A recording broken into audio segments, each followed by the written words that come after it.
My life story, Pastor Nick, began in the little town of Cornelia, Georgia. 86 and 1/2 years ago, I was born into a family. Had one sister older than I that was already alive, and so at my birth, the doctors came out of the room where I was born and told my father, said, "We're sorry, Mr. Skelton, but that your child was born dead." And my father, being a phenomenal Christian man with great faith, says, "Doctor, I will not accept that. God has promised me a son that will preach the gospel. And you go back in there and you do whatever you have to do, but my son shall live." Well, the doctor came out in about 30 or 40 minutes and told my father, says, "Well, your son is alive, but he won't live long because his heart's as large as his head. He has a hole in his heart. He has a heart murmur, but he is alive." And so that began the story of my life.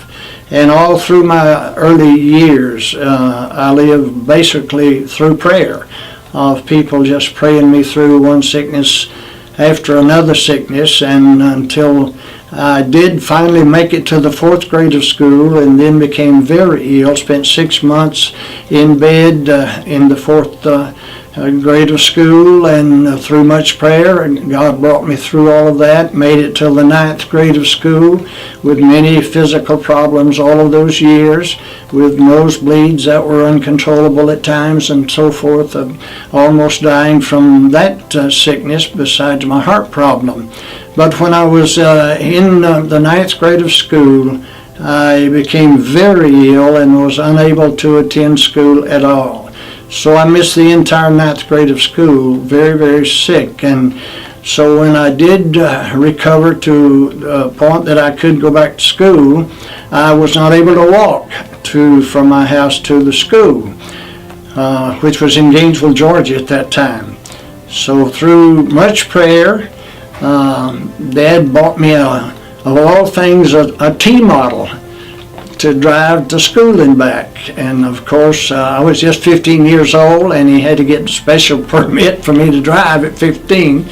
But I did get to go back to school and finish the 9th grade because of having transportation to take me back and forth to school. And then I graduated from high school.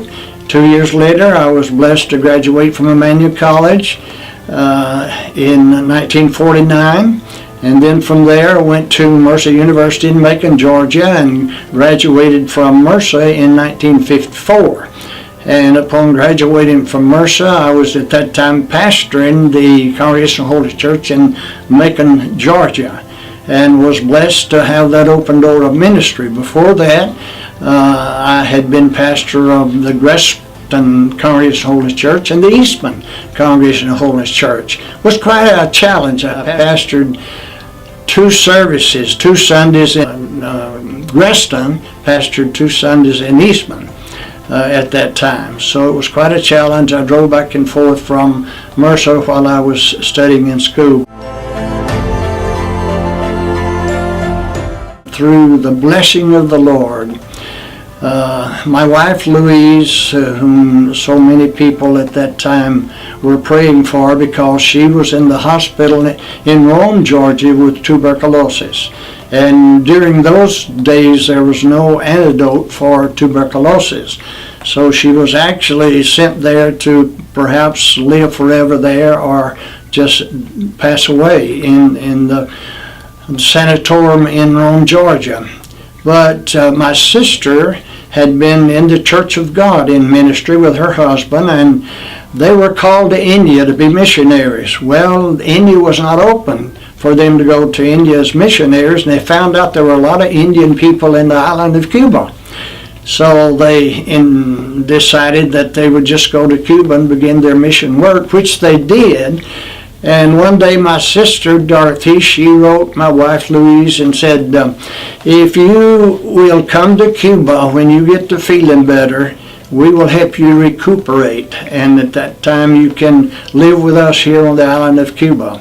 So that gave her faith, and she was already reading Oral Roberts material on God can do anything, God can heal any disease. and she had her faith built up strong, and she just called her family one day and said, "Come get me, I'm going home, and I'm going to Cuba," which she did. And while she was there the first year, I'm still in Mercer studying, and never been outside of the United States at all, and so knew nothing about world missions. But during the time that she was there, I made a trip over to the island of Cuba to see my sister and Louise, and while there, I couldn't understand how anyone could leave the comforts of America and go to a place like Cuba and be happy. To live in the conditions they lived in, with charcoal to cook with no refrigeration and no screens on the windows and doors, and mosquitoes and bugs and all kind of insects, frogs and lizards in the house. And I was really wanting to come back home the next day. I didn't want to even stay a day, because I didn't see how anybody could be happy and live in a place like that after having grown up in America. So make a long story short, years later, I'm back in Cuba, married to Louise, and began our world mission work back in February the 8th of 1955. We were both 25 years old, and we had a son at that time, Alan, who was 11 months old. And we had an old station wagon which we packed with whatever we had to pack in that old station wagon, and we went to Cuba, landing there on February 8, 1955.